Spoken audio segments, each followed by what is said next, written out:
So from the recording of this video, it's been like 5 days since the release of Silas's myth, and I'm not okay.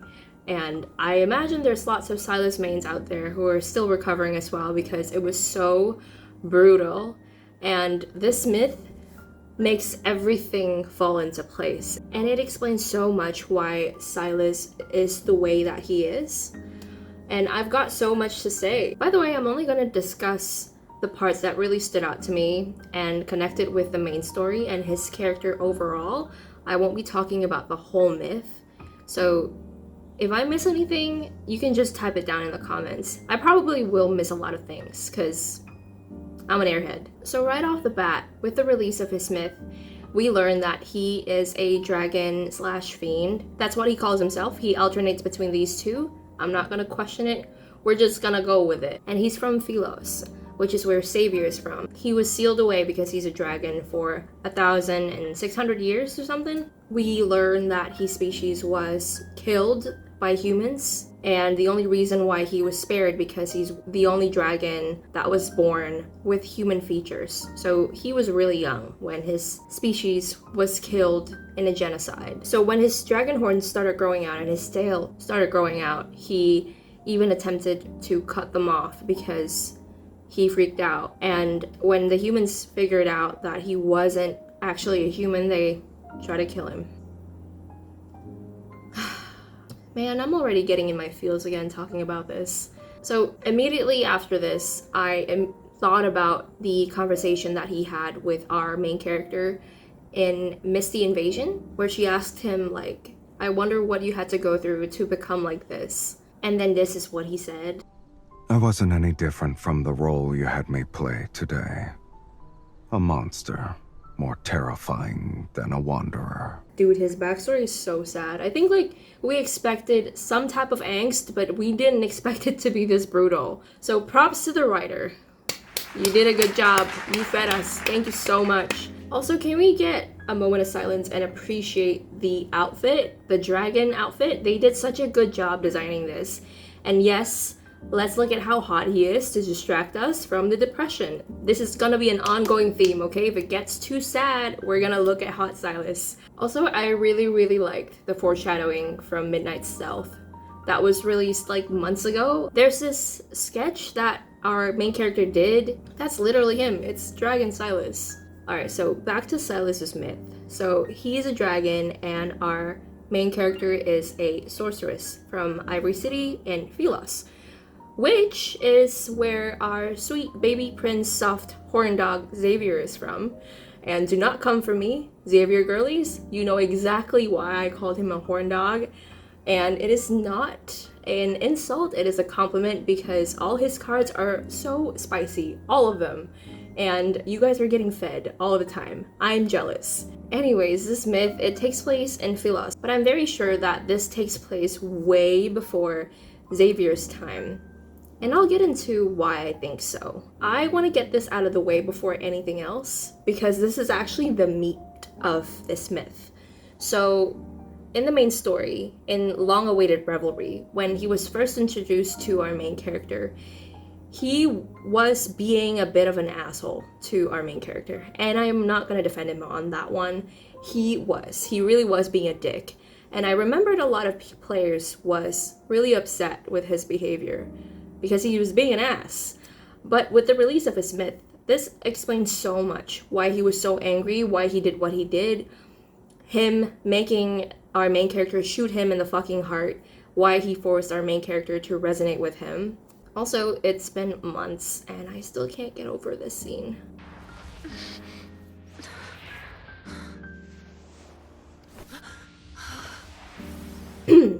What was I saying? Right. So of course he's mad because in the myth we learn that our main character cursed his soul to never disappear and to always be tied to hers. And then after doing all that, she forgot all about him. She does not remember anything about him. Even though they promised to never betray each other and their souls are quite literally bound together. This is why he said, I guess you don't remember anything.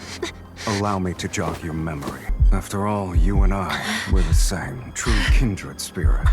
Because they literally have half of each other's souls. Now, wouldn't you be angry when the person who vowed to be with you forever, the one you exchanged your soul with, and the very person who cursed you with immortality, I mean, sure, it was out of love and desperation because our main character didn't want him to disappear, but how would you feel if they forgot about you after all that? I know I'd freak out and be pissed. So when he said, "Allow me to jog your memory," in the main story, and him making our character shoot him in the heart, forcing her to resonate with him, is quite literally him trying to jog her memory, because all that happened in the past. She stabbed him in the heart twice. Well, I mean, the second time it was him sacrificing himself, killing himself for her, but technically she did stab him in the heart twice. And then in the past they also resonated with each other, exchanged their souls together. So it is an attempt, a very desperate attempt to get her to remember. And in Long-Awaited Revelry, when the shopkeeper guy said that our main character is repulsed and disgusted by him.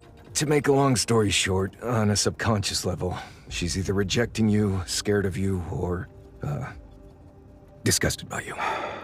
He stopped being an ass completely. Probably because he wasn't even aware that he was scaring her. And he did that because he was probably in pain and frustrated that his other half, literally his other half, does not remember him. And rightfully so, he had every right to be pissed. Cause bitch, you cursed me and then you don't remember me after all the shit that we've been through? Like, what the fuck? Listen, the main story, Long-Awaited Revelry, all of his cards, they all hit different now because we have his myth. It's so sad. Everything's so sad. Also, sadness aside, Silas's English voice actor did such a good job, and he brings so much warmth and emotional depth to this character. I don't know who he is, and I know that all the voice actors want to remain anonymous, but I fucking love him, and he delivers every time, especially in the myth when Silas was transforming. That was fantastic. Did you forget what I truly am?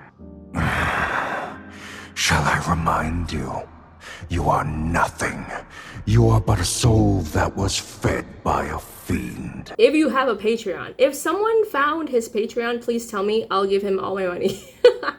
I'm not even kidding. Okay, next is kind of related to our main character and not really about Silas. So in the first chapter of the myth, after she freed him and made a deal with him, in the chapel where he was trying to eat her soul, this is the first time where we get to witness her Evol. So this golden light thingy, I'm just going to assume that is her Evol. And he said something very interesting. You need to return what isn't yours. And she gets a vision of his past. I feel like when she freed him and made a deal with him, their souls are kind of already bound together, or maybe she absorbed a little bit of his ether core or something, because otherwise, how did she get that vision? Like, how is she getting visions of his past memories for no reason if she didn't absorb his ether core or his soul? This reminds me of the part in Long-Awaited Revelry where she touched an ether core and then the shell broke because she absorbed the power, and somehow Silas just knows about what's going on. Now, we all know that her Evol has the ability to resonate with other people and make it stronger, but she can also absorb other people's Evol and power and also their ether core. I mean, based on this scene, it looks like she can. And throughout the myth, she shows this insatiable desire to get his eye. And jumping back to the current story, to the current timeline, in Long-Awaited Revelry, she's still showing that same desire where she met him for the first time again, and then she hears this demonic voices, like, possessing her. There's still a lot we don't know about her Evol.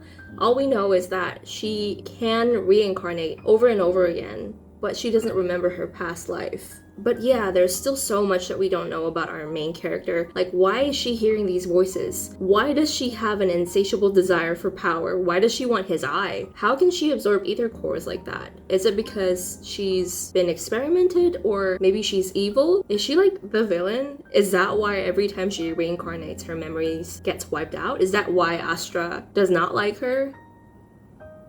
Write down your theories in the comments if you've got some, because I'd love to read them. Alright, back to Silas. So on the second chapter, we learn that Silas can read some sort of really ancient, old Philosian language that's been lost in time. No one can read it anymore. Now from this alone is why I said that I think this myth took place way before Xavier's time, judging from the vibes alone, because it's got that ancient Game of Thrones vibe. And from the anecdotes that we have on Silas, after his death as a dragon, he reincarnates again in Philos in a distant future, a more modern Philos, because there's like technology, spaceships, and then became the only person to escape space-time prison. He becomes the most wanted man in the galaxy. Out of all the 4 love interests that we have so far, because I know that a 5th one is coming, and I think he's coming pretty soon, based on the current main story. I don't know, just a feeling. Yeah, so these two, they probably know each other because they're both from Philos. And Silas is the most wanted man in the galaxy, and also because of this scene. You know, just Silas being his usual self, stalking the love of his life, no big deal. And in the myth, we also got a direct source of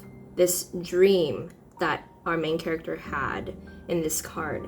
Well, it's not really a dream, it is a memory. It's a memory of their shared past, and the song is a requiem for the departed that our main character sang to Silas. He asked her multiple times to sing it to him, and the one time she sang it to him while playing the organ in front of a bunch of dead people that they killed, nice, he remembered how to play the song on the organ, even till now in the current timeline, because he played it in this card. Was I? I wasn't playing anything.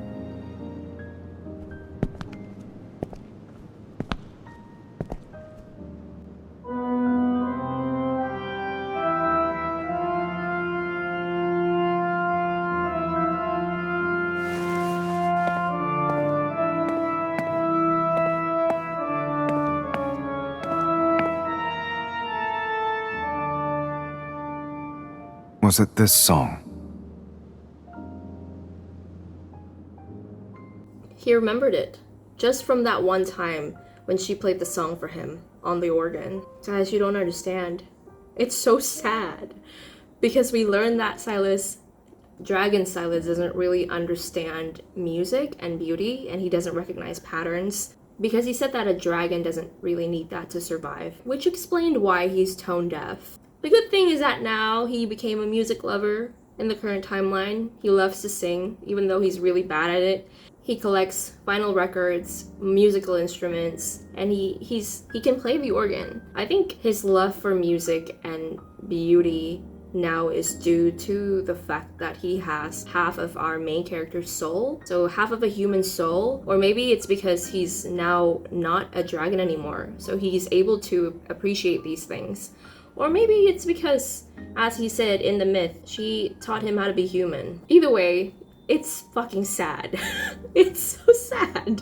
Because for his birthday gift to us, he gave a vinyl record featuring classical organ music. And knowing how much music means to him and how it reflects his myth and his origin story, the gift feels even more special now. And it adds a deeper meaning to his gesture. I'm gonna say this over and over again, and I do not care if I'm repeating myself, but everything is so much more devastatingly sad now that we have his backstory and his myth.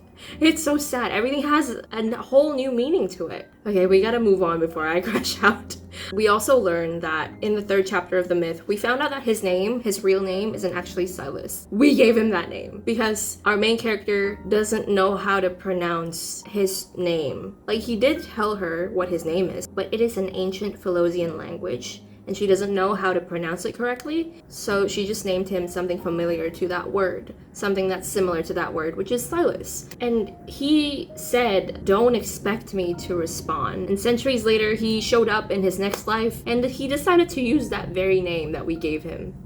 After our main character cursed him, he decided to use that name. By the way, to the writers, thank you so much for feeding all of us this beautiful, gut-wrenching, tragic love story.